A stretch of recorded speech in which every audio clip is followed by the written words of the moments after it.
The Rap Science. C'est pas de la magie, c'est de la science. Rap Science, a podcast produced by The Spot Geneva.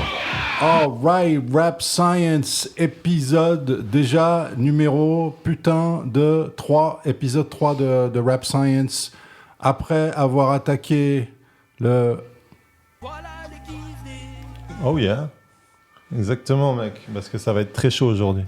C'est carrément illégal. Voilà. On a déjà appelé les condés. Après avoir attaqué MF Doom, après avoir attaqué le flash shit et la renaissance du rap underground, aujourd'hui on s'attaque à un sujet qui est très très vaste, le peura français comme ils disent. Et là je fais déjà preuve d'être un type qui fait dans la vulgarisation et la dénigration de cette culture. Parce que je dois l'avouer, c'est vraiment une culture que je connais très peu. Je connais probablement le catalogue de Charles Aznavour encore plus que le rap français. Donc aujourd'hui, on s'attaque au rap français. Avec nous toujours le scientifique Nick. Yep. Comment ça va, Nick? All good. Toujours All là. good. Quel est ton rapport avec cette culture, toi, le rap français en général? Et est-ce qu'on peut dire le rap français d'une manière aussi vaste que ça? Ouais, on peut dire le rap français, parce qu'on a baigné avec le rap français. Le rap suisse, aujourd'hui, c'est un petit peu plus actuel, mais quand on était, à part Sens Unique et Double Pacte, quand on était plus jeune, rap français, beaucoup de mes pairs en ont beaucoup écouté. Moi, étant DJ, achetant des disques, c'est vrai que t'as pas forcément à 16-17 ans le budget pour... Il y avait déjà pas mal de sorties, tu claquais tes 100 balles à chaque fois que t'allais au magasin. Acheter beaucoup de disques Quinry, donc fait un peu l'impasse sur le rap français à cette époque. On était inondé par des sonorités et des trucs américains.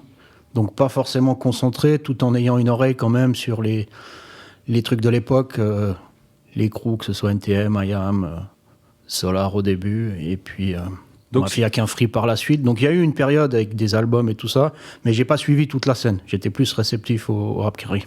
Mais c'est quand même, toi tu étais DJ d'un groupe local ici, et c'est quand même une culture que tu as embrassée, quoi. C'est pas... Parce que moi, par exemple, la raison pour laquelle j'ai commencé comme ça, c'est que je me suis pas du tout investi dans cette culture parce que j'étais à fond dans le rap Quinry, et je l'ai carrément rejeté. C'est pas ton cas? C'est pas dire que je l'ai pas rejeté, mais en matière de sonorité, je préférais ce qui se faisait sur la côte Est, en matière de production et tout ça, chez les Quinry, que dans le rap français en général. Après, ayant un groupe dans les années de 95 à 2005, en ayant fait partie de Los Dela, avec Chacal et Le Spectre. On a fait du rap en français, bien sûr, un peu d'espagnol, mais dans l'ensemble, on peut dire qu'on essayait d'émuler, de reproduire ce qui se faisait aux États-Unis en matière de son, plus que ce qui pouvait se faire à l'époque dans le rap français. Il est arrivé un moment dans les années 90 où beaucoup de prod étaient très mélancoliques et tout ça, et ça me parlait pas. D'accord. Alors... Avec nous aussi, on a toujours DJ Never Die. Oh yeah. Donc le fondateur de Colors. Donc aujourd'hui, T, on attend de toi quand même que par rapport à toute l'expérience que tu as dans cette culture, de nous éclairer sur ce qui se passe. Oh yeah. J'espère que ça va pas être un combat de boxe entre toi et moi aujourd'hui, mais ça va être une chouette discussion. Et puis avec nous aussi, on a un guest aujourd'hui. Bah vas-y Greg, présente-toi, ouais, bien vu. Salut, moi c'est Greg.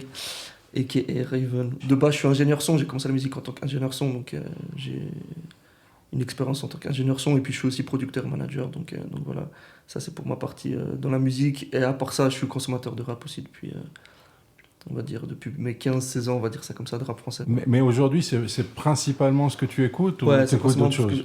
J'écoute beaucoup d'autres choses. Après, dans le rap, j'écoute pas du tout de rap Quinry, du coup. Ok. On va être aussi. C'est bien ça. On va être aussi sur le ring nous deux aujourd'hui. Bon, Nick, on lance ça comment? Alors on va tout de suite rentrer dans le vif du sujet. On a abordé le thème de l'Underground Renaissance la dernière fois, avec tout ce qui se passe aux États-Unis. Yeah. Est-ce qu'aujourd'hui, dans le rap français, on parle, avec toute l'effervescence qu'il y a et tous les artistes qui sonnent et les charts qui pètent et tout, est-ce qu'il y a une dégénérescence plutôt qu'une renaissance, ou bien est-ce qu'on assiste à quelque chose de positif, d'après toi, Thibaut? Bah en fait, on assiste à quand tu es victime de ton succès un peu. On va pour ça juste se rappeler que bah voilà, hein, le rap est une culture underground. La France a bouffé ça très tôt. Il y a un petit décalage avec évidemment la maison mère, les États-Unis. Mais très vite, ça a inspiré beaucoup de jeunes notamment des quartiers, des banlieues en France. Et ça a mis, on va dire, une vingtaine d'années à s'imposer comme, on va dire, le premier style musical en France. Musique rap, musique que j'aime ton parfum. Et notamment avec ce qui c'est les scores de ces 3 dernières années. Et donc, c'est marrant parce que Booba en parlait déjà à l'époque de Temps Mort, c'était en 2000, et il disait que... Que les négros arrêtent pas de signer. C'est ce qu'il disait lui. Et c'était un peu vrai parce qu'il y a eu... c'était une première chasse ouverte des labels pour choper son artiste urbain. Et donc tout ça, c'était en 2000 et 2003, 2004. Ça a vraiment pris feu à partir de 2010. Et c'est devenu... Il n'y a pas un seul label en France de major qui n'a pas d'artiste hip-hop. Ils ont chassé le terme hip-hop pour le remplacer par urbain. On parle de musique urbaine. Pour revenir à ce que tu disais, on peut prendre ça comme une certaine dégénérescence, mais c'est plus le fait que c'est devenu pop. Ouais. En fait, c'est juste que maintenant, le but, c'est de faire des hits qui ramènent de l'argent pour la partie peut-être la plus visible. Et que c'est cette musique urbaine qui est lointainement associée à ce rap underground des mecs de quartier, de banlieue qui créaient sur place et qui avaient des choses à dire d'une certaine manière et qui le faisaient avec le plus de flow possible. Ou pas selon les goûts, mais ça c'est à chacun de juger. Mais pour revenir donc à ça, je pense qu'il y a... Le rap s'est compartimenté et que là, malheureusement, pour des gens comme nous qui avons un amour pour le rap assez fort, on ne se retrouve pas forcément dans ce qui est dans les billboards français en ce moment. La preuve en est avec le dernier track de Booba, Rat P World, qui est une ode à quoi ? Et c'était ce qu'avait fait Jul il y a quelques années. Et pour l'histoire, c'était ce qu'avaient fait Slimka et Dime dans un track avec Danitza ici, qui avait bien marché aussi, parce que c'est clair que c'est entêtant, mais c'est de la dance. Ça veut dire que là, tu proposes plus un produit rap, pur, mais tu es dans un produit dance, sauf estampillé musique urbaine. Ceux qui parlent noir, t'écoutes pas, et puis c'est tout. Mais quelle est la différence, en fait, par rapport à ce que tu as décrit là dans le cheminement de l'histoire de la culture ? Ouais. Quelle est la différence principale avec le rap ricain aujourd'hui ?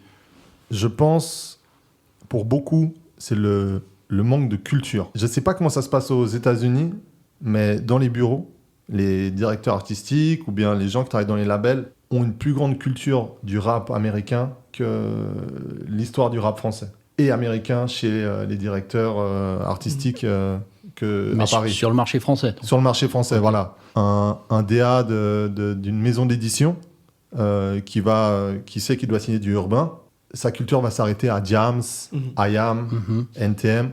Mais si tu vas parler de Weedy, d'expression directe... C'est quoi que mec ? T'es saoul, mais grave. Mais comment ça se fait que personne t'en Si tu lui parles de Big Noyd, il va pas savoir qui c'est Big Noyd, tu vois, parce qu'il n'a pas une culture globale du rap. Et donc, du coup, c'est pour beaucoup le manque de culture qui fait que il valide un peu n'importe quelle prod du moment que... c'est sûr qu'aujourd'hui, le paysage rap français ressemble plus à Yannick, Mafia Tressé de l'époque, qu'à l'Est du Neuf ou à Rossé. Ouais.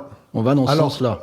Je crois même, le pire, c'est que Yannick, c'était donc le mec qui rappait dans Mafia Tressé, qui a fait le morceau Ces soirées-là, qui était un sample de Claude François. Et il a disparu du rap après ce morceau, parce que la communauté rap l'a rejeté complètement. C'était inacceptable qu'un mec fasse un track comme ça, qui puisse autant tourner. Et ce morceau-là, on a tous dansé dessus. Ouais, et dans des lieux où on n'a pas idée, tu vois ce que je veux dire. Et ça, c'était quelle année ? Ça, c'est 2000, 98, 97, 98 par là. Ah ok, donc assez tôt quand même.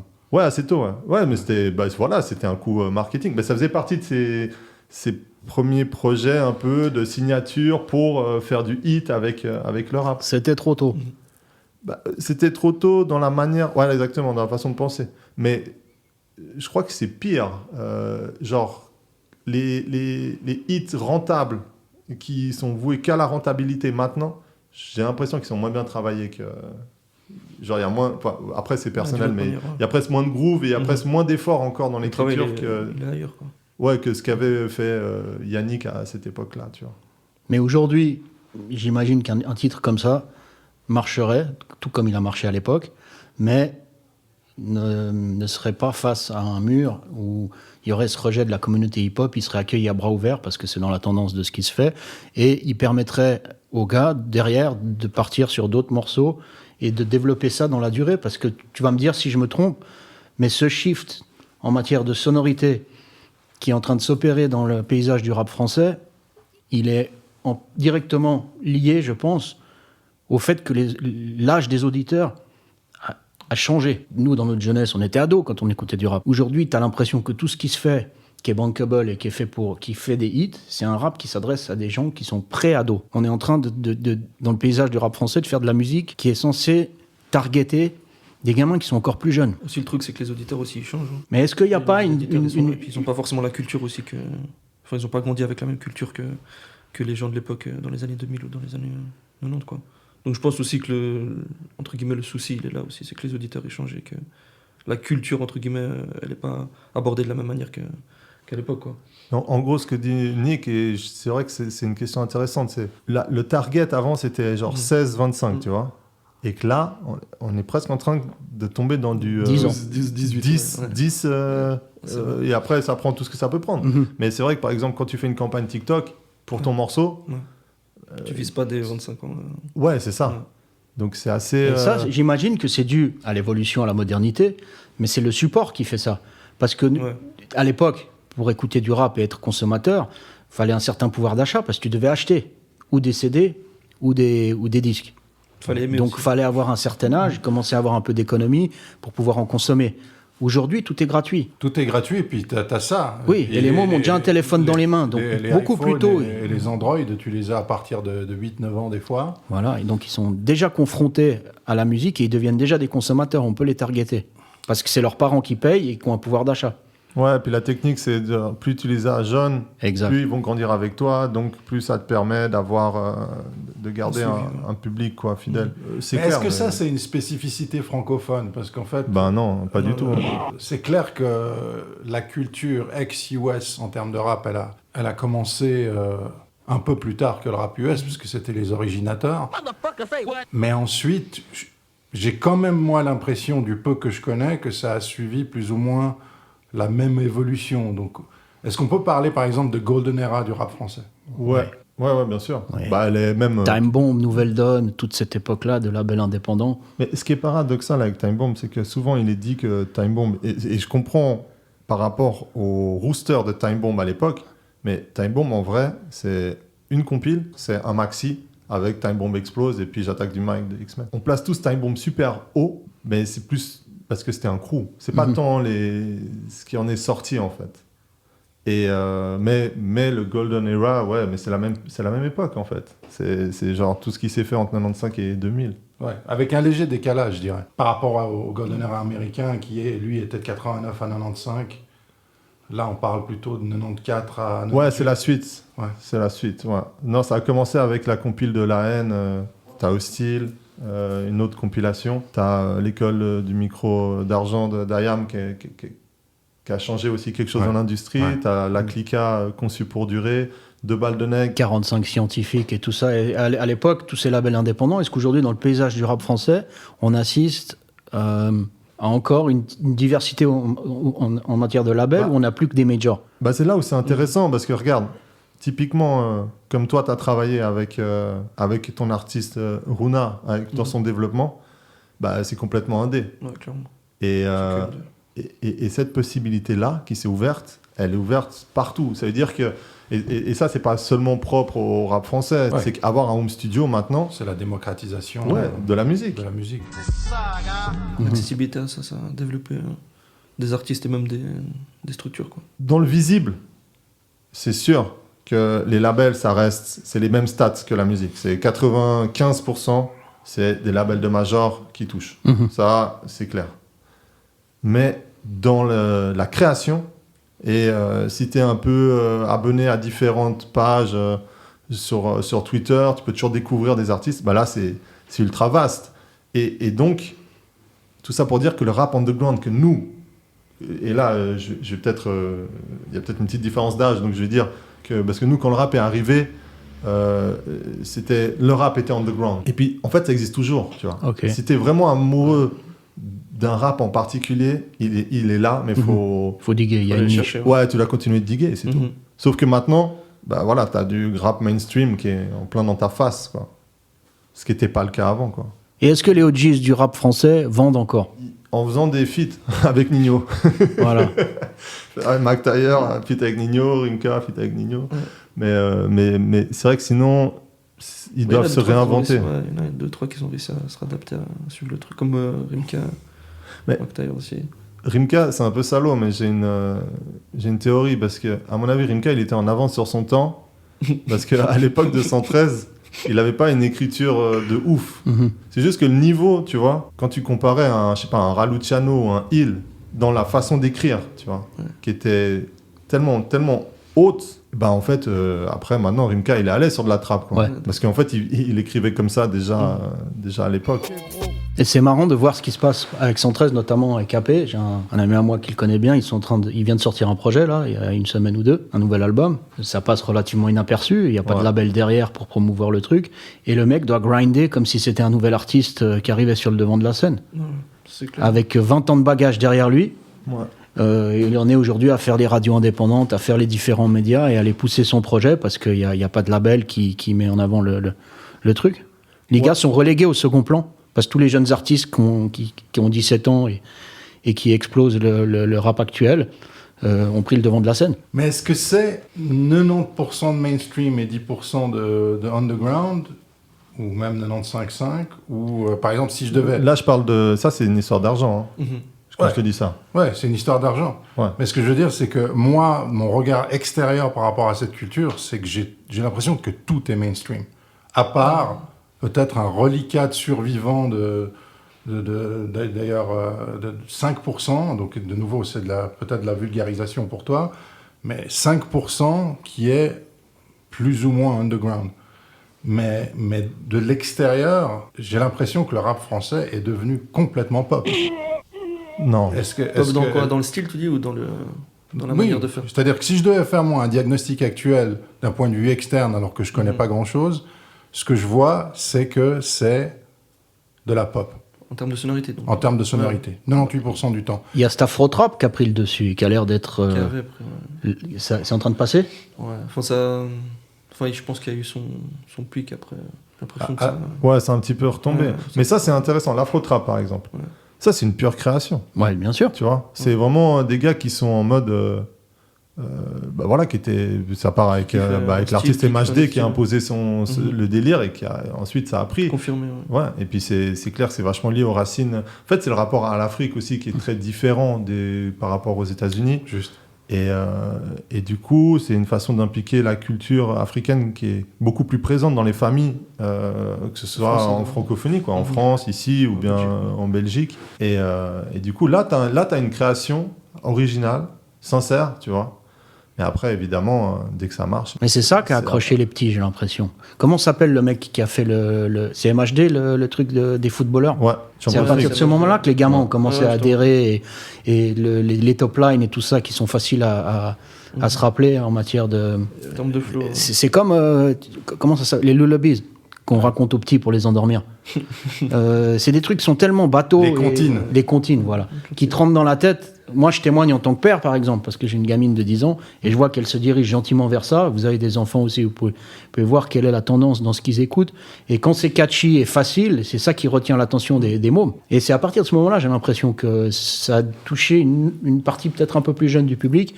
Et puis, ils se dirigent vers cette brochette, cette fourchette de gamins qui, à partir de 10 ans, comme ça, qui commencent de plus en plus à écouter du rap. Mais c'est vrai que la dernière fois, j'étais surpris, les jeunes de 12 ans, ils rappent, par exemple, le couplet d'SCH, qui est quand même technique dans le morceau, avec très organisé, là. Ouais. Ils le connaissent par cœur. Ouais, mais je crois que c'est parce que c'est un truc sur TikTok aussi. Ouais, c'est un truc sur TikTok aussi. Ouais, donc Moi aussi, le morceau, il a fait... regarde comme il a tourné aussi sur moi. Je pense que ça a atteint des gens beaucoup plus... qui n'ont pas forcément de base des consommateurs de rap, tu vois. Que ce soit des plus jeunes ou des gens qui sont autres, tu vois. C'est accessible. Ouais, c'est accessible. Et Jul aussi, il amène ça. Et là, il faut se rendre compte que la culture française, la culture pop 80s française, Jul, il est en train de faire renaître cette culture-là avec son style. Et Je préfère qu'on aille trouver quelque chose qui est peut-être un peu moins bien, mais qui est un peu plus... Plus vrai. Ouais, plus sincère. Plus Ouais. sincère dans la démarche. Check it out, man. The rap science. J'ai Ouais, une petite question un peu naïve, mais est-ce que tous ces mecs qui sont au top des charts font encore disque d'or en physique? Est-ce que ça vend encore du physique en France? Ça Alors, dépend quel artiste. ouais, mais ça continue de chuter. Ouais. Mais par Ouais, contre, clairement. c'est toujours intéressant d'en faire. Mhm. Quand tu arrives à un certain stade, par exemple, un Lumpal Ouais. ou un Nekfeu, lui, c'est CD, c'est tout bénef. C'est parfait, tu vois. Un impliqué 140, je suis pas convaincu Ouais, que ce soit une méga opération, à part faire un petit truc collector. Ouais. Et à ce moment-là, oui, ça va. Avec des bonus et tout. Ouais, c'est ça. Nous, Des merch autour. on va dire tous les artistes en développement, c'est là-dessus qu'ils peuvent miser s'ils veulent faire du physique. C'est de la collection. Mais le gros, ça restera les grosses têtes du rap, tu vois. Mais ça, dépend c'est du hyper public aussi, rare, non? peut-être. C'est hyper rare. Je veux dire, si tu vas sur Bandcamp, par exemple, et que tu vas puiser dans la scène indé rap français, est-ce qu'il y a quelque chose? Est-ce qu'il y a une lubie pour le physique? Est-ce qu'il y a vraiment des artistes underground français? Qui vendent en physique. Ouais. C'est pour ça que je reviens à ma question un peu provocatrice de tout à l'heure. Est-ce qu'on est dans une segmentation où la grosse majorité, c'était dans le mainstream, ou alors tu es dans le SoundCloud inconnu et puis tu fais tes trucs de ton côté? Et j'ai l'impression qu'il n'y a pas un entre-deux. Alors que quand tu regardes le marché américain, il y a vraiment quand même une disparité au niveau de l'offre qui est un peu plus équilibrée. Elle n'est pas beaucoup plus équilibrée, mais un peu, parce qu'il ne faut pas se leurrer non plus. Hein. Ouais. Le rap US aussi aujourd'hui est dominé par le mainstream, est dominé par la pop. Mais genre, je veux revenir à cette thématique parce que en tant que gars éclairé de la culture, est-ce qu'il y a un peu plus de disparité que ce que je le perçois ou pas? On peut prendre l'exemple en 2020, t'as plein d'artistes indés qui ont explosé entre guillemets avec des chiffres qu'ils faisaient pas du tout avant, tu vois, avec des Freeze, des Laylo, tu vois, des artistes qui font des disques d'or en un mois, alors que le dernier projet de Laylo, je sais pas si t'as vu, il a fait genre 500 ventes et son dernier album il a fait genre 10 000 en première semaine, tu vois. C'est énorme, c'est énorme. Le bon est énorme. Ouais. En termes de style, Laylo, tu vois, c'est super underground. La raison pour laquelle j'insiste sur la question, c'est pour revenir à la question de base de Nick. C'est-à-dire, est-ce qu'il y a une dégénérescence? Ouais, pardon. Tu vois, et donc, nous, en tant qu'amateurs du rap d'origine underground, le jour où une musique crossover complètement, alors évidemment, tu peux avoir des reliquats d'underground par-ci, par-là, mais c'est plus que du reliquat pour la culture de rap français. Et le rap français underground existe encore, où il est réduit à presque néant. Ouais, mais alors, je dirais, je vais répondre à ta question, mais en te posant une question. Lil Pump, 6ix9ine, tous ces gars-là, comment tu les vois dans le rap? C'est pour ça que j'ai dit tout à l'heure, il faut pas se leurrer, le rap US aussi, c'est une majorité de rap mainstream, avec tous les gars que tu viens de citer, mais j'ai l'impression quand même qu'il y a une diversité en termes d'intermédiaires, de couches, qui vont du plus mainstream au plus underground. Il y a quand même de la conséquence, tu vois. Des types comme, je sais pas, moi je vais sortir un backpacker comme Odyssey, ils vendent des disques, ils gagnent sa vie. Après c'est difficile, mais ils gagnent sa vie, tu vois. Alors après, c'est un marché beaucoup plus petit, le marché francophone, Voilà. clairement. Tu réponds à ça. Genre, il y a énormément de rappeurs qui sont bons, qui amènent des projets, mais l'économie est trop faible pour qu'ils puissent continuer de se focus à 100% là-dedans. L'effort est trop difficile. Il faut connaître aussi le monde de la musique à Paris, qui est un milieu qui est très difficile. Enfin, c'est un milieu de requins, tu vois, on le sait. Donc, il suffit que toi, tu n'aies pas forcément cette intention d'entrer au combat pour que tu déposes les armes et tu passes à autre chose. Donc, effectivement, il y a plein de carrières, je pense, d'artistes qui auraient mérité de générer une économie, pas forcément d'être au top, mais juste d'avoir assez pour pouvoir... Vivre et durer. Vivre et perdurer, exactement. Et malheureusement, dans la francophonie, c'est encore un peu faible. C'est des enjeux qui sont importants. Là, moi, qui défend beaucoup en ce moment, je bosse beaucoup pour Makala et Slimka, je sais à quel point c'est difficile de vouloir imposer une musique à l'industrie française en disant non, nous c'est ça et on sait que c'est ça qui va cartonner. Donc faites-nous confiance, aidez-nous à mettre ça dans toute la francophonie parce que ça va tuer. Quand ça passe pas par leurs mains, on se rend compte que le chemin est plus difficile. Est-ce que toi, tes artistes sont signés en label, en major? Non. On a un deal d'édition. D'accord. En général, tu rentres en major quand tu as passé un cap et que le truc qui te manque, c'est l'injonction financière pour te retrouver partout. Tu vois.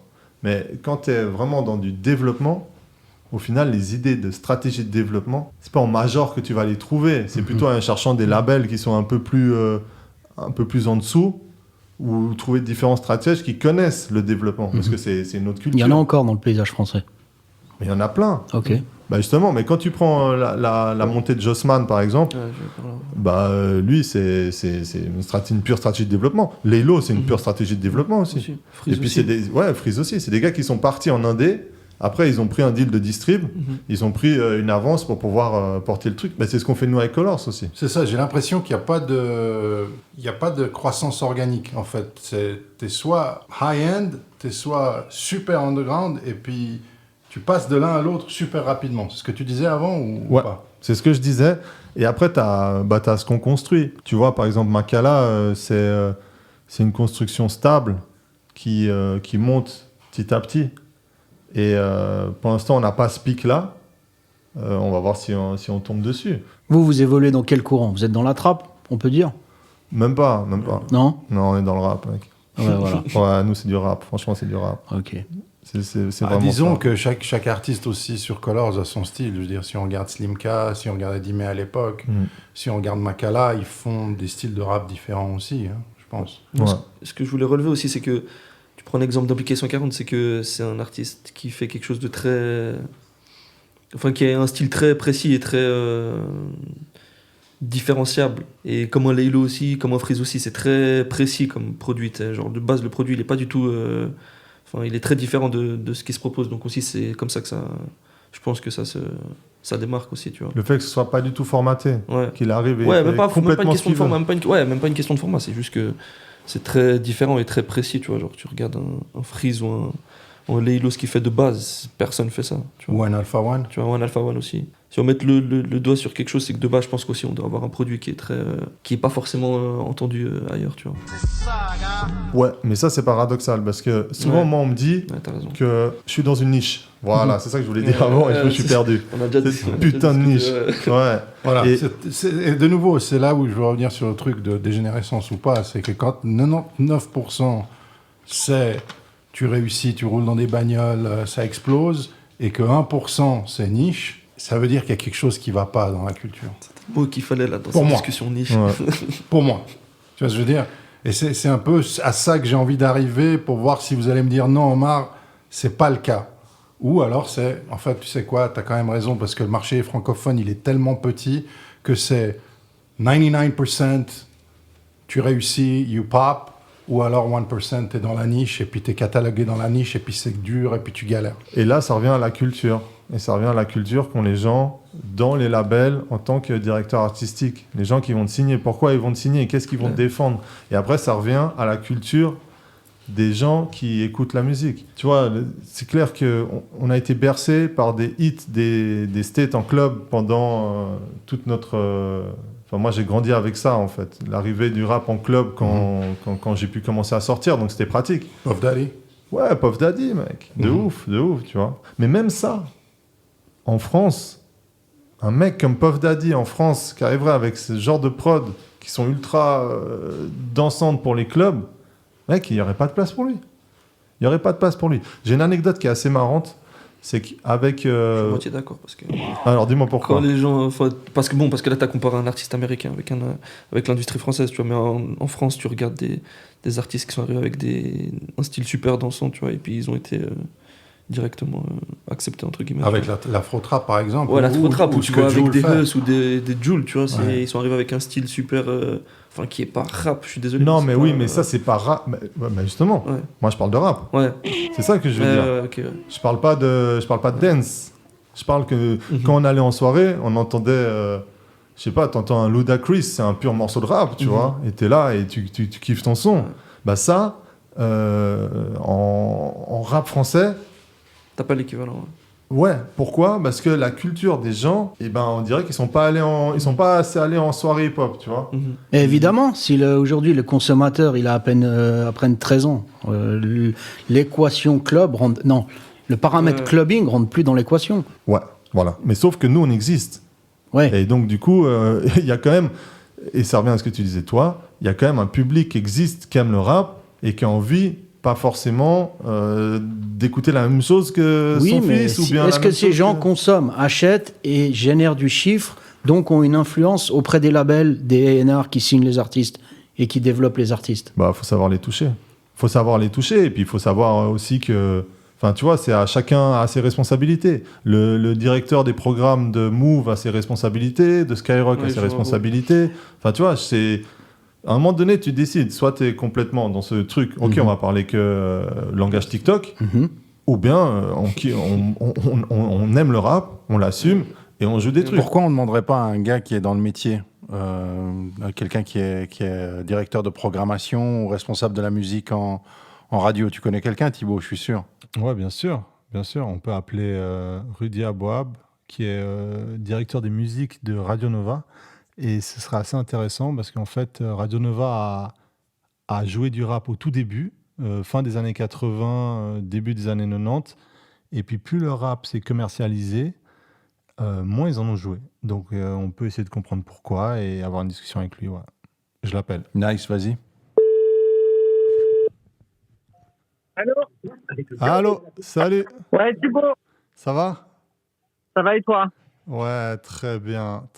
Est-ce que tu m'entends comme il faut ? Ouais, je t'entends. Ok, d'accord. Comment se fait-il qu'en 2020, nous avons l'impression que vous, du coup, avec quelque part le succès du rap, vous êtes devenu beaucoup plus sélectif et il n'y a pas tant de ça, de rap français sur votre radio. Donc là, on a attaqué, Thibaut. Yes, on attaque. On se lance. Ok, la réponse, ça va être hyper simple.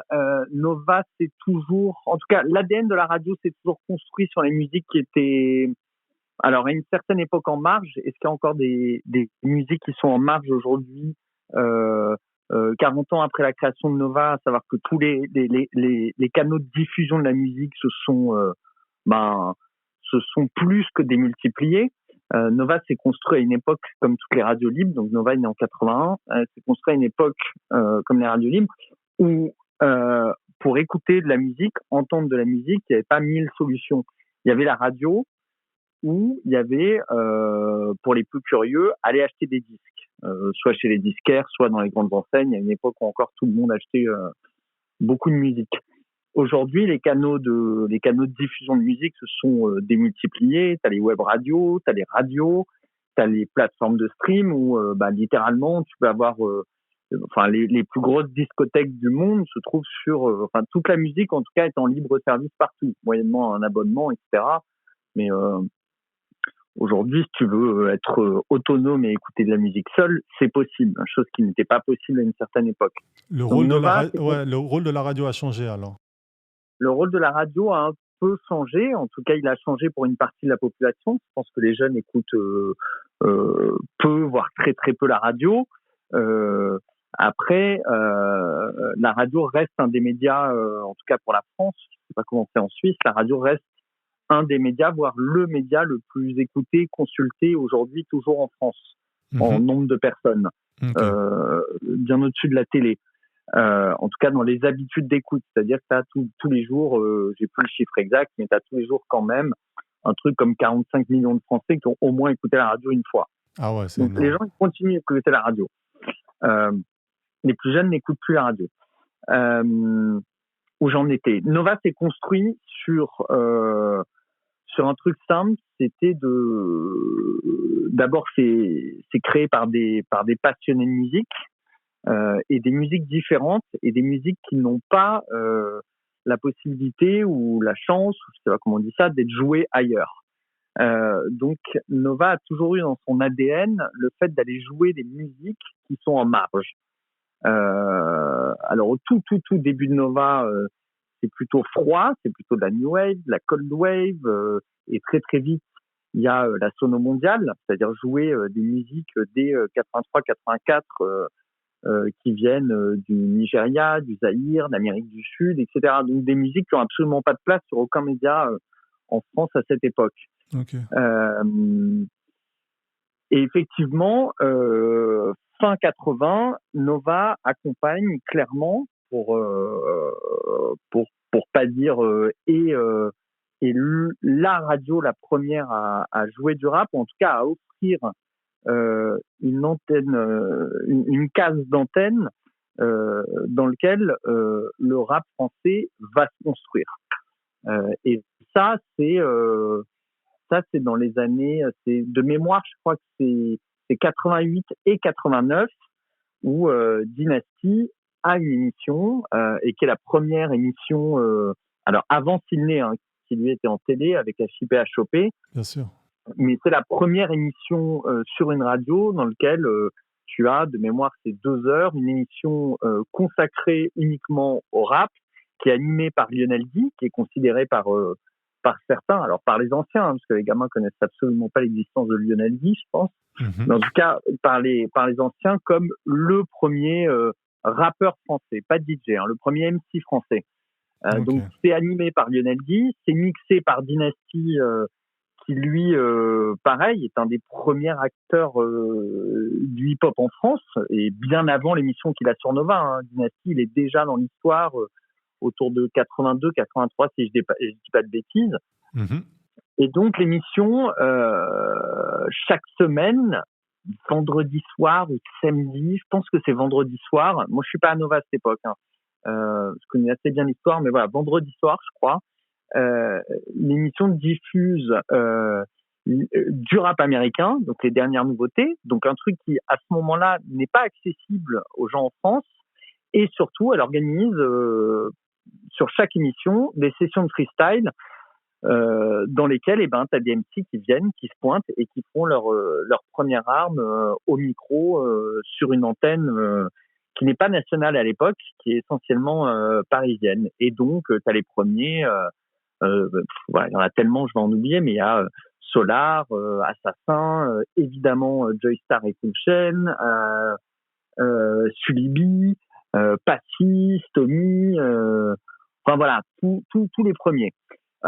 Et donc là, tu es en 88-89, et effectivement à cette époque, Nova joue beaucoup de rap, en tout cas accompagne la naissance du mouvement, au-delà même de la radio, avec des soirées, une soirée dont tout le monde parle encore aujourd'hui et que tu vas retrouver dans pas mal de livres qui parlent de la naissance du rap en France, qui est une soirée qui s'appelle Chez Roger Bois de Funk, qui a lieu au Globo, et qui mélange les publics. C'est-à-dire que t'as toute une partie qui vient de banlieue parce qu'ils savent qu'il y a Dynasty au platine et que voilà, l'émission a eu un écho là où elle devait l'avoir. T'as les gens de la mode, t'as les branchés parisiens, etc. Et donc même cette soirée, elle est hyper importante parce qu'elle fait passer le rap dans un stade un peu supérieur. À savoir, c'est plus cantonné en banlieue, mais ça commence à devenir un truc aussi parisien, qui est reconnu par les gens de la mode, et donc ils vont faire un peu monter le truc un peu plus en puissance.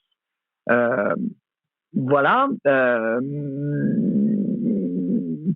Ok, d'accord. Mais alors ça, c'est très bien parce que là, tu poses les fondations et on va faire un bond dans le temps parce qu'effectivement, on imagine bien qu'après, le rap a commencé à s'industrialiser. Il y a eu de plus en plus d'albums et même de signatures.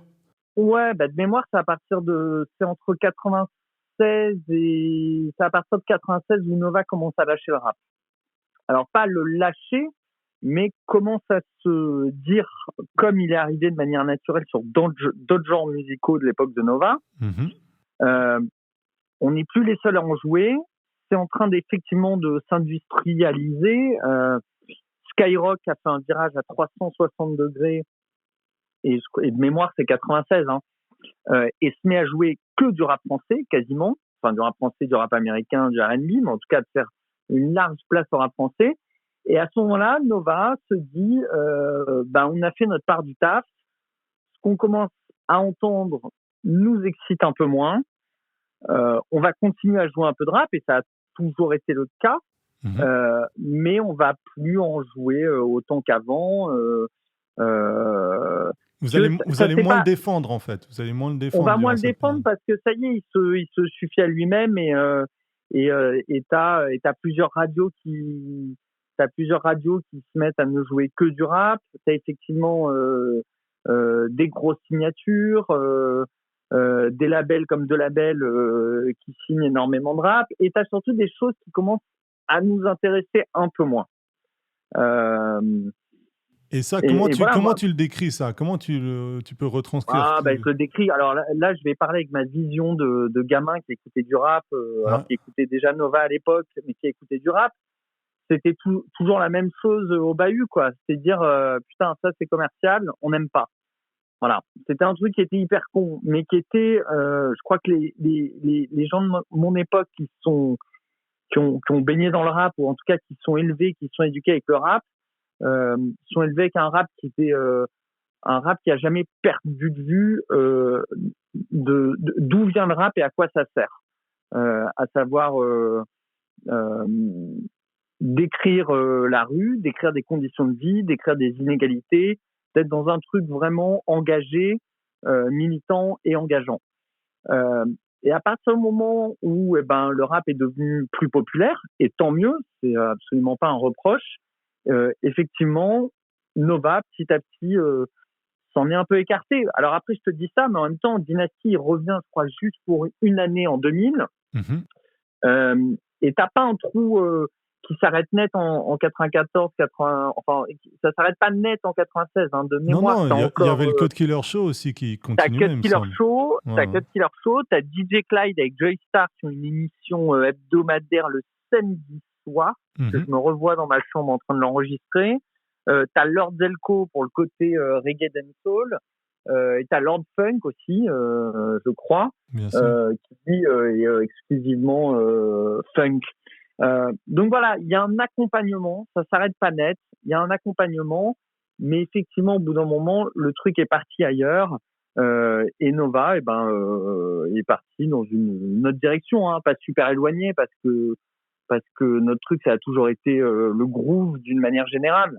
Donc on a continué à jouer du rap américain et continuer à jouer un peu de rap français, et surtout faire comme on a toujours fait, jouer un peu de toutes les musiques du monde, à partir du moment où elles nous paraissent passionnantes et intéressantes à faire découvrir à nos auditeurs.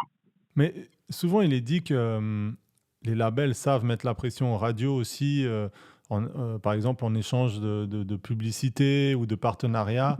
Et de points même à une époque. Hein. C'est-à-dire on va prendre des pourcentages sur tes ventes en fonction... on va prendre des pourcentages sur certaines de tes ventes. Moi, je peux pas je peux pas l'affirmer de manière certaine. C'est des trucs qu'on a lus dans des bouquins ou qui se racontaient à une époque. Mais voilà, mais donc là maintenant, il se tourne plus il se tourne pas vers Radio Nova en fait, tout simplement. Tu reçois pas des appels de différents labels qui font leur sortie pour du gros rap mainstream, par exemple. Si, bien sûr, toujours. Okay. Un peu moins qu'auparavant. Je te le cache pas, parce que les gens ont capté aussi que nous on jouait moins de rap français, quoi qu'on en joue quand même un peu plus depuis quelques années, on va dire depuis je dirais 6-7 ans, tu vois, un truc comme ça. C'est pas nous qu'on va venir voir en premier sur les grosses sorties, il n'y a aucun doute, et parfois effectivement on viendra même pas nous voir.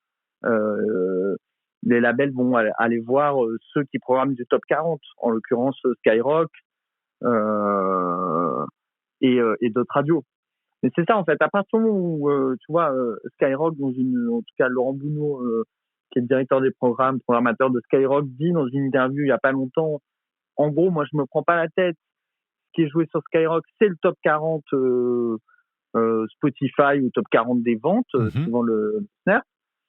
Bon, les labels sur les grosses sorties savent qui aller voir. Après non, voilà, nous on va être plutôt sollicités sur des artistes un peu différents, un peu plus de niche, si on parle de rap français. Voilà. Alors justement, donc qui vous jouez, sur Radio Nova? Quel type d'artiste maintenant vous allez soutenir? En rap français, tu veux dire, ou en rap francophone? Ouais. qui on a joué là dans les années qui viennent de passer? Putain, de tête, Ichon, Sopico, Némir, Oxmo, Prince Wally. J'aimais beaucoup Prince Wally. Malheureusement, je crois qu'il ira plus trop depuis quelques temps. Ouais. Laylo, très surprenant. Laylo, très moderne. Il apporte un truc au rap francophone que j'avais pas. Enfin, tu vois, que je trouve hyper novateur.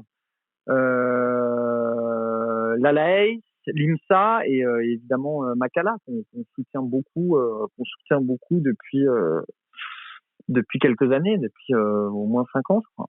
Ok, bah en fait, c'est des artistes qui sont un peu hors format mainstream actuel français, quoi, en gros. C'est ça, exactement. Pour la simple bonne raison, alors d'une qu'on aime, c'est toujours la première raison pour laquelle on programme un artiste sur notre antenne. Après, il y a plein de trucs que j'adore en rap français, mais que j'adore à titre personnel et que je ne vais pas me permettre de programmer sur l'antenne de Nova. Pour la simple et bonne raison qu'aujourd'hui, les auditeurs de Nova sont des auditeurs qui nous accompagnent et qu'on a accompagnés depuis des années.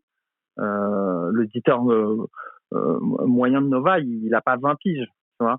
Il a plus 30 ans, 35 ans, voire plus. Il y a des gens qui sont construits avec Nova, à qui on a raconté une histoire, ou en tout cas à qui on essaie de raconter une histoire musicale depuis des années, qui est basée sur l'ouverture, la curiosité, le groove, ça je l'ai dit tout à l'heure, et donc qui ont vécu et qui ont entendu sur nos ondes la naissance du rap français, et qui donc sont des auditeurs, parfois peut-être à tort, sont hyper exigeants sur le rap et ont peut-être du mal à s'adapter ou à comprendre le rap français d'aujourd'hui, où clairement il y a un énorme fossé entre ce qui se produisait il y a 30 piges, il y a 20 piges, et aujourd'hui, tu vois, aller expliquer à un mec pour qui l'album de référence, et ça peut faire partie de mes albums de référence, putain, j'ai un trou, l'album d'Ayam, L'école du micro d'argent. Merci. Aller faire comprendre à un auditeur que l'école du micro d'argent est peut-être aussi bien que le dernier album de Jul, je dis n'importe quoi, hein, c'est pas pour la comparaison, à Marseille, c'est compliqué. C'est compliqué parce que le rap a tellement changé qu'effectivement je comprends qui ait perdu le rap en cours de route, quoi. Parce que les productions ont changé, parce que l'autotune est arrivé, parce que ce qui est raconté est quand même, alors je ne généralise pas, hein, bien au contraire, parce que ce qui est raconté dans le rap mainstream d'aujourd'hui est pareil.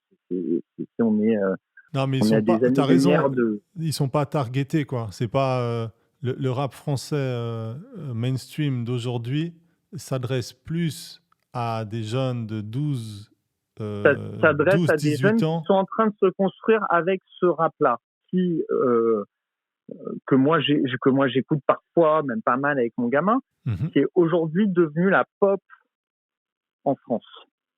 Et c'est merveilleux, tu vois. Il y a aucune, il y a rien, absolument rien vraiment d'aigri dans ce que je dis aujourd'hui. Moi, au contraire, ça me rend extrêmement heureux de voir qu'un mouvement qui est né qui est né il y a 30-40 ans en France, qui a galéré comme jamais.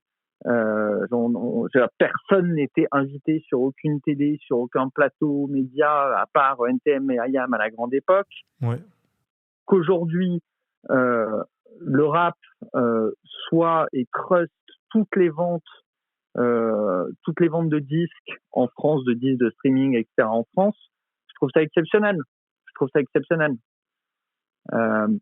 Mais tu as effectivement une différence, un certain fossé qui s'est creusé entre ce qu'on appelle les old-timers et les plus jeunes aujourd'hui, qui eux-mêmes, les plus jeunes, ne connaissent pas spécialement ce qui s'est passé il y a 30-40 ans.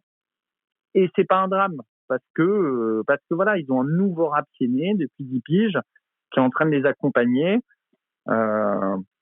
Voilà, donc nous, on essaie de faire un trait d'union, si tu veux, quand on joue du rap français à Nova, on essaie de faire un trait d'union entre ce qu'on jouait il y a 30 ans et ce qu'on trouve bien aujourd'hui.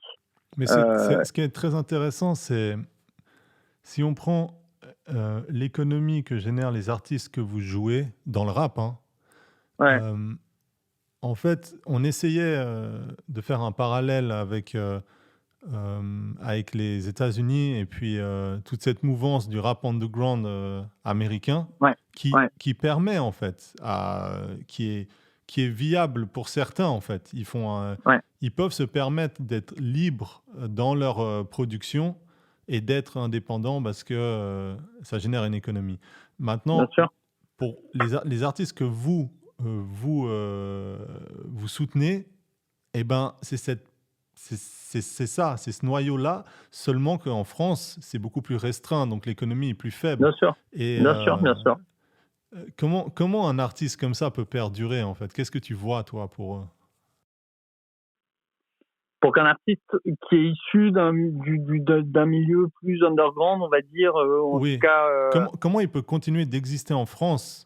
Parce qu'au bout d'un moment, comment réussir à générer cette économie sans... Parce que des fois, on a l'impression qu'il y a le mainstream qui permet de fonctionner et de vivre, et puis le reste, c'est les 10%, tu vois. C'est vraiment... Il faut se battre de tous les côtés.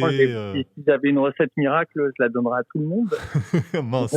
Je l'ai pas. Après, ce que je peux voir, c'est d'arriver à créer sa propre bulle.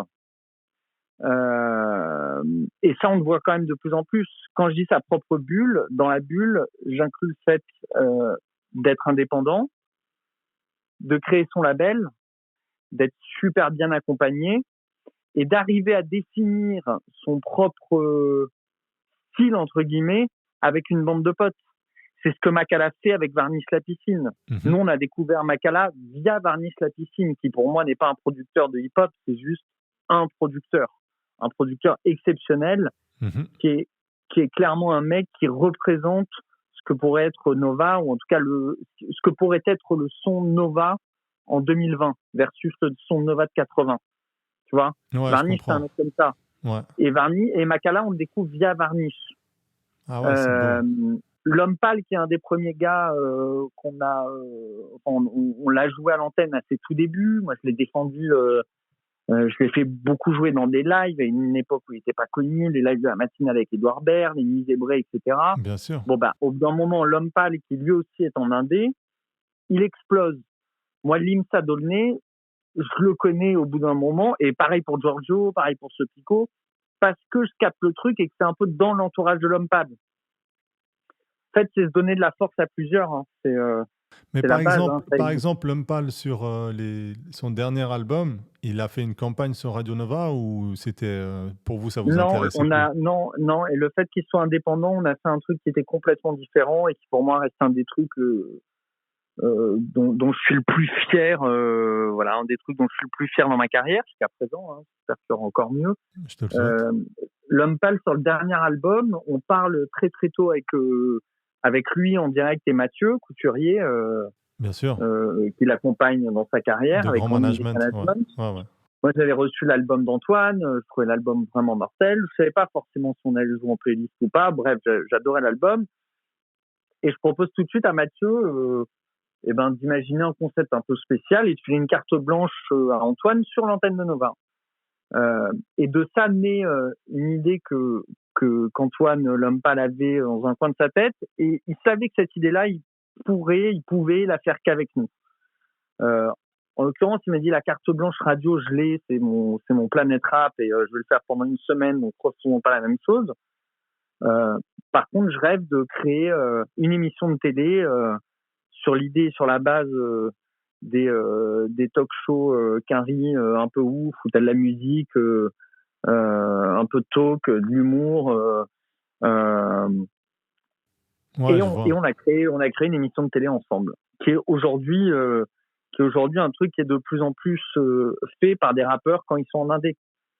On a monté en 3 mois une émission qui s'appelait le Vérité Show, qu'on a fait en direct sur YouTube avec aucun autre support que l'Homme Pâle et Nova, qu'on a tourné dans les locaux de la radio et sur lequel on a bossé avec lui main dans la main pendant 3 mois. Ça, c'est notre manière d'accompagner les gens. Ok, je comprends. Et ça se crée par des relations intimes et par des rencontres, hein. Tout simplement.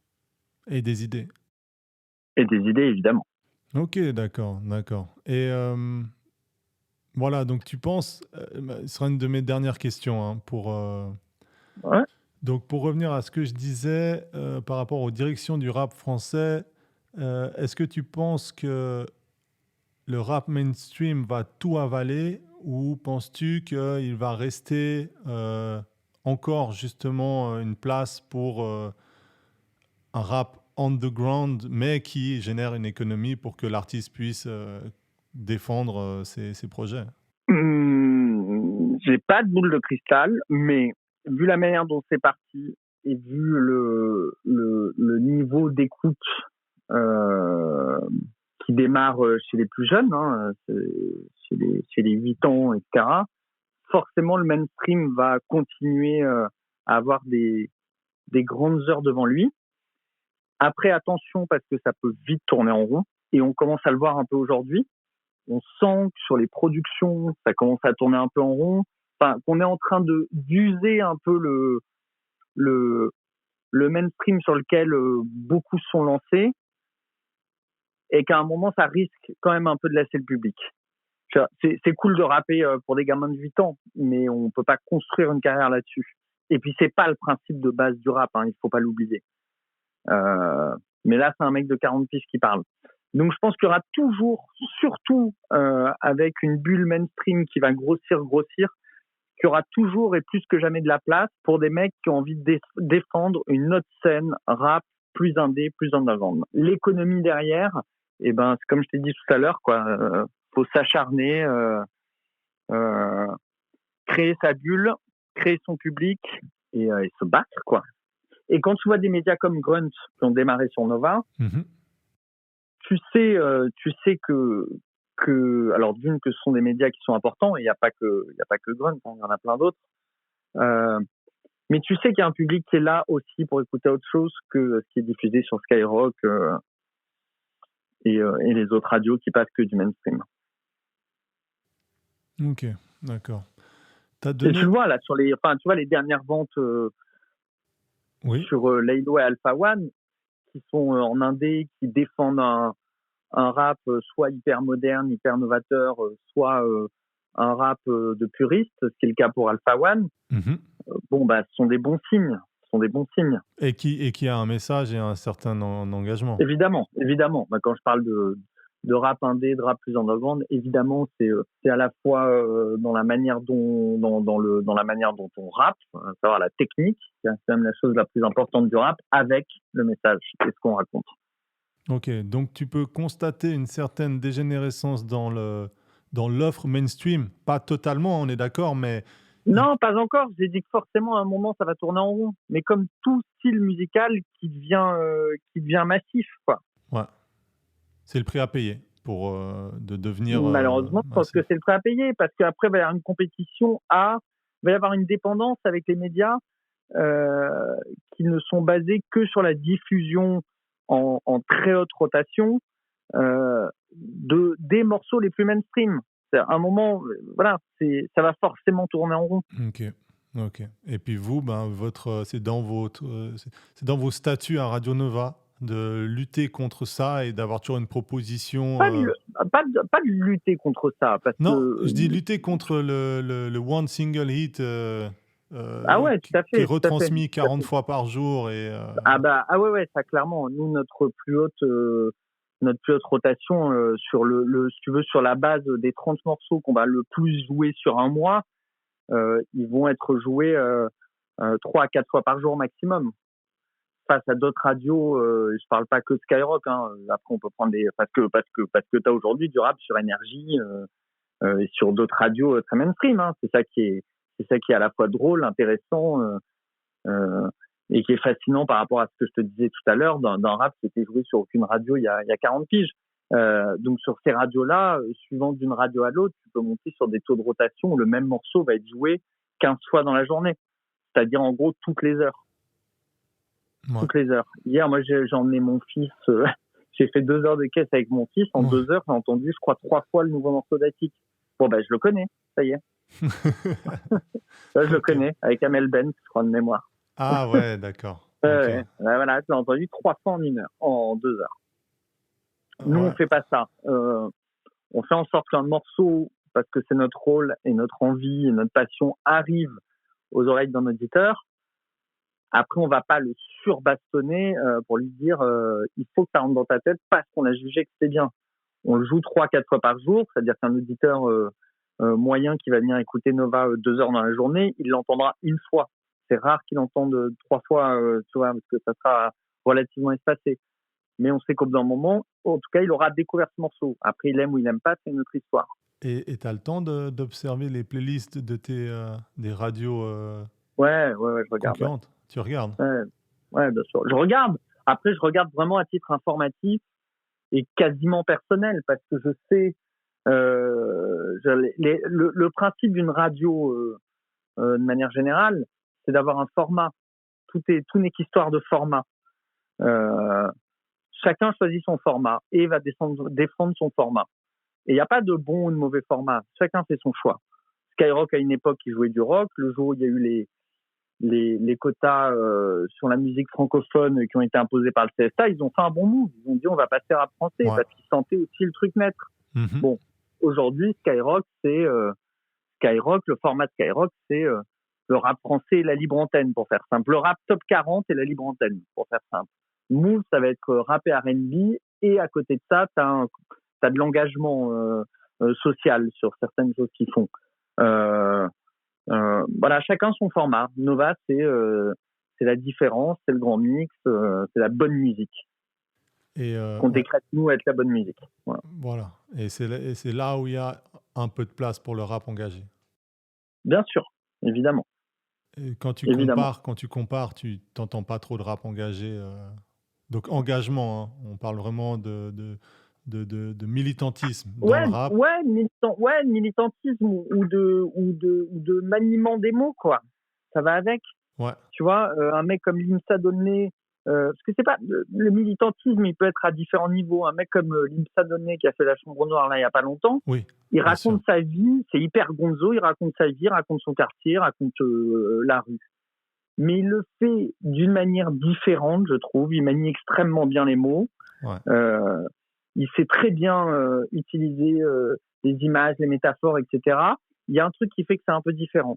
Makala, il va le faire encore d'une autre manière, avec un côté un peu absurde, avec énormément de groove, et par sa voix, et par les prods. Mm-hmm. Au bout d'un moment, il y a un truc qui s'explique pas, c'est au ressenti, c'est au pif, tu le sens, d'un truc qu'on peut avoir envie qu'on peut se permettre de mettre à l'antenne, sans d'une choquer nos auditeurs, donc les perdre, et de deux qui comprennent le message en disant s'ils ont mis ça, c'est peut-être pas par hasard, c'est qu'il y a un truc à capter derrière. Mais c'est cette Ils l'ont forme pas mis par hasard. C'est ça que je définis comme forme de militantisme. Oui, tout à fait. Peut-être que je m'étais mal exprimé, mais on s'est bien compris parce que c'est ça. Vis-à-vis du rap en fait. Avoir le courage tout à fait. de montrer un autre format. Et c'est une histoire de format. Je te rejoins à fond là-dessus, quoi. Tout à fait. Ok, très bien. Bah, écoute, c'est très intéressant. J'espère qu'on aura l'occasion de faire un point dans 5-6 ans, voir où ça en est. En espérant que tout se passe bien pour nous. Non, voilà. Et le dernier truc, c'est la pierre angulaire. Et on en avait parlé tous les deux ensemble. Pour moi, la pierre angulaire de Nova par rapport au rap, old school, new school, par rapport aussi à l'évolution du rap à un moment précis, à savoir dans les années 96-98, c'est DJ Mehdi. Voilà. DJ Mehdi a fait ses débuts à Nova. Il était très proche de la radio. Le premier freestyle d'IDLJ, c'est sur Nova, et je crois que c'est en 92 ou 94, un truc comme ça. Il est gamin. Okay. Mehdi, il produit du rap français non-stop, jusqu'à un moment où lui-même commence à trouver qu'il tourne un peu en rond et ouvre ses chakras et va diguer ailleurs, en musique électronique, dans un hip-hop qui est peut-être un peu différent. Ouais, c'est ça. Et Mehdi, on n'a jamais arrêté de jouer. Mehdi, ouais, tout à fait, 2000. Et l'évolution de Mehdi correspondait vraiment bien aussi à l'évolution de Nova au même moment. Et moi, je l'ai toujours vu comme vraiment une pierre angulaire parce que, tu vois, moi, j'arrive à Nova il y a 15 ans, 16 ans. Ouais. Et Mehdi fait partie des premiers artistes que je fais jouer. Nova joue plus trop de rap à l'époque, même très peu, pour être honnête. Et Mehdi, moi, je le book. Et en fait, je le connais quand j'étais gamin. Ouais. Je suis passé à Nova et je book Mehdi qui fait des sets où il arrive à jouer du rap français, jouer du rap américain, jouer un Jimi Hendrix, jouer un Sébastien Tellier, finir avec un Justice et revenir avec Césaria Evora. C'est ça. Et là, je me dis, c'est exceptionnel. En fait, c'est ça l'évolution. C'est ça, à mon avis, l'évolution naturelle de Nova et de Mehdi. Et voilà. Et malheureusement, il est parti trop tard et on est encore plein à se demander. On n'aura jamais la réponse de qu'est-ce que produirait, tu vois, aujourd'hui. Qu'est-ce qu'il ferait maintenant? Qu'est-ce qu'il ferait et quelle place il aurait dans le rap français? Parce que voilà, Mehdi est reconnu comme l'un des plus grands producteurs de rap français. S'il avait décidé d'y retourner, parce que c'est vrai qu'à sa fin de carrière, il était quand même bien plus du côté de l'électro. Bien sûr. En tout cas, sur les labels chez qui il était. Mais sa musique était tellement intéressante. Et tout à fait. C'est extraordinaire ce que tu dis, parce qu'au final, c'est toi le directeur des musiques. Donc, un des premiers artistes que tu as vu avec qui tu as travaillé en arrivant à Nova, ça a façonné aussi ta vision de la musique. Évidemment. Donc au final, c'est un peu ce qui lègue lui à travers toi et comment Radio Nova perdure. Donc c'est assez beau de se dire qu'il y a cet ange DJ Mehdi qui est dans la maison et dans Radio Nova. C'est ça. Une grosse pensée pour lui. Une énorme pensée pour Mehdi, et voilà, pour son fils et toute sa famille. Ça marche. Bah écoute, Rudy, merci beaucoup pour ton temps. Merci beaucoup, Thibaut. Je t'avais dit 15 minutes. Clair, des fois, je suis un peu confus. Ouais, mais moi, quand tu me chauffes sur un sujet que j'aime, voilà, je peux parler des heures. Quoi. C'est beau. Bah, moi aussi, mec. C'est magnifique. Bah, c'est cool. En tout cas, plein d'amour pour ton travail et puis à Radio Nova, bien sûr. Avec plaisir. On vous aime depuis la Suisse. Ah, merci.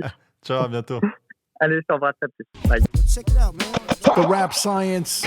On se demandait si justement l'avenir est plutôt prospère et on va sur un retour aux sources et aux valeurs, aux bases qu'on a connues à l'époque, comme ce qu'on a l'impression qu'est en train de se faire, comme on parlait la dernière fois aux États-Unis, où ils ont fait le tour de...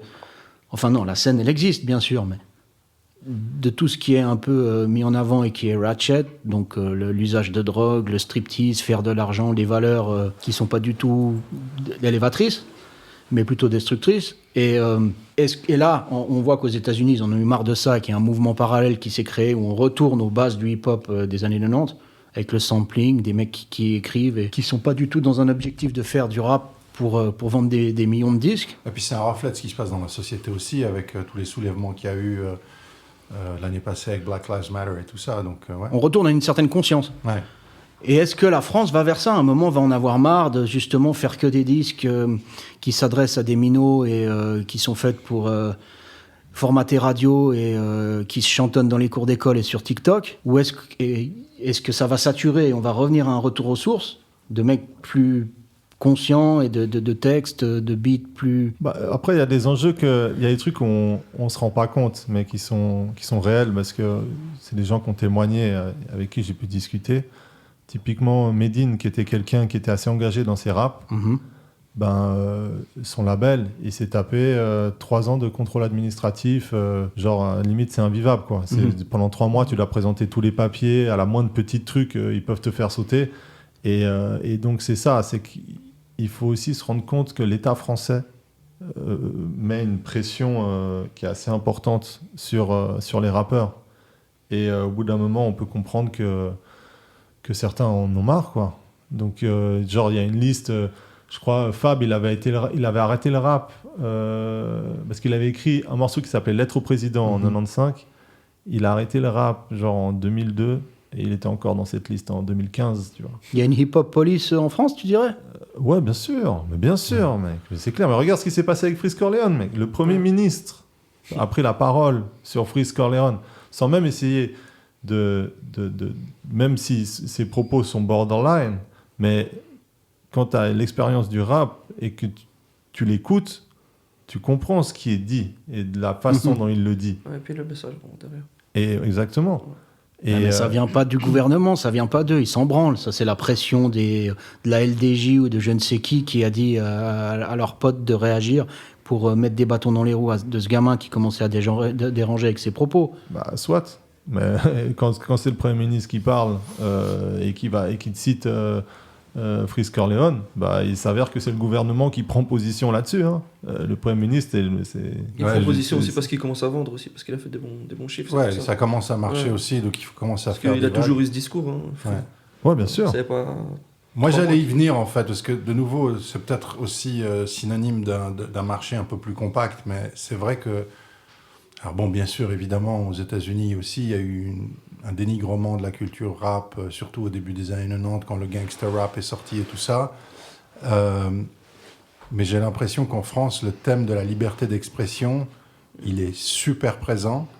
Et en fait, ça court-circuite assez immédiatement. Hein. Dès que tu veux faire des textes un peu trop conscients, un peu trop engagés, un peu trop typés, tu te ramasses tout de suite la censure d'une manière encore plus violente que dans d'autres marchés. Et ouais, donc on vient de parler de Freeze Corleone, mais c'est vrai que ça encourage pas forcément le rap conscient. Tu utilisais aussi l'exemple de Medine tout à l'heure. Ça encourage pas forcément ce rap conscient que tu trouves d'une manière un peu plus édulcorée aux États-Unis avec des gars comme Common ou des gars comme Talib Kweli ou des gens comme ça. Donc, ouais, mais après, Dead Prez, il passait pas en radio. Hein. Enfin, c'est ce qui a été dit. Il passait jamais dans les grandes... Les mecs, ils étaient jamais playlistés dans les grandes radios. Parce qu'ils étaient trop conscients pour certains.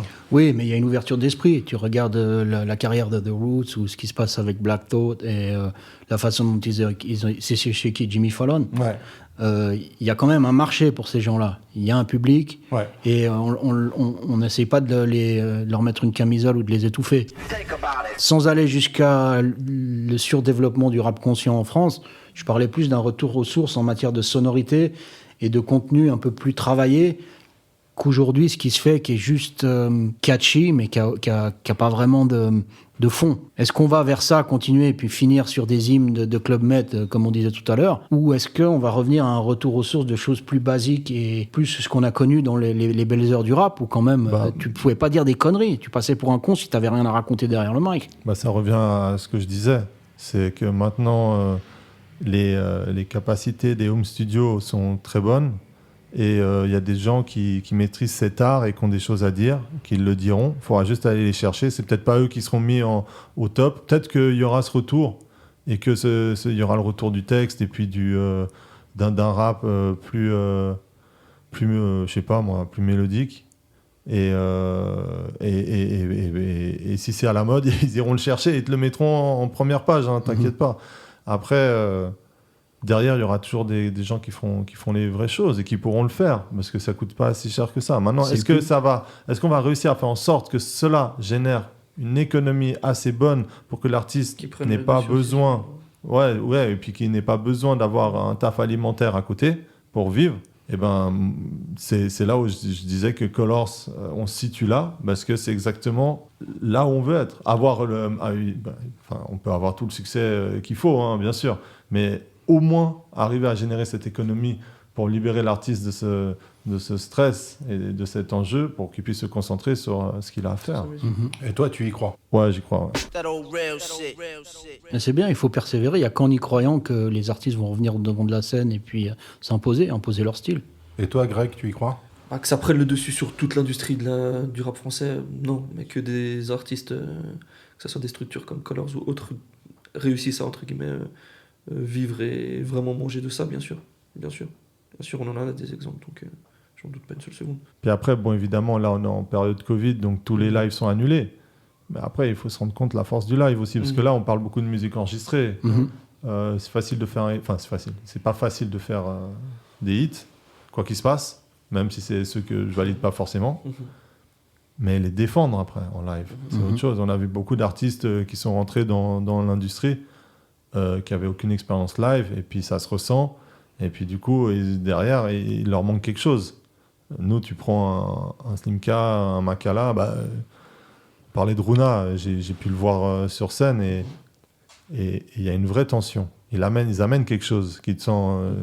tu te sens différent après avoir vu un de ces concerts-là. Et du coup, ça, je pense que c'est des trucs qui vont aussi permettre à ces artistes de... évidemment, pour ça, il faut que cette pandémie cesse et qu'on puisse enfin rouvrir les salles et commencer à défendre la musique live, quoi. En tout cas, Greg Thibault, on peut que vous souhaiter que cette culture continue à... Comme tu disais tout à l'heure, Thibault, que cette proposition-là puisse être valorisée comme elle le mérite. Et que je sais qu'il y a encore des gars comme toi, des gars comme vous qui se battent pour ça. Et je pense que j'espère que le marché francophone, parce qu'on n'en a pas parlé non plus, c'est que je pense que le rap français, à part quelques vraiment exceptions, comme MC Solar à l'époque, n'a pas pu s'exporter aussi dans d'autres marchés. Donc c'est un marché qui reste très contenu, mais on espère quand même qu'un jour, ça va pouvoir créer une économie pour ceux qui se battent pour les vraies valeurs de cette culture. Et il le faut. Franchement, c'est même une mission. C'est genre, c'est pour faire du bien à la culture. Il faut qu'il y ait des artistes comme ça qui proposent un truc qui est un peu différent et puis qui génère une économie pour pouvoir se concentrer là-dessus, quoi. Big up, et puis je pense que ça conclut l'épisode 3 du podcast Rap Science. Oh yeah.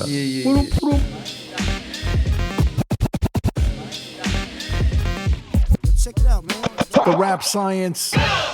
C'est pas de la magie, c'est de la science. Rap Science, a podcast produced by The Spot Geneva.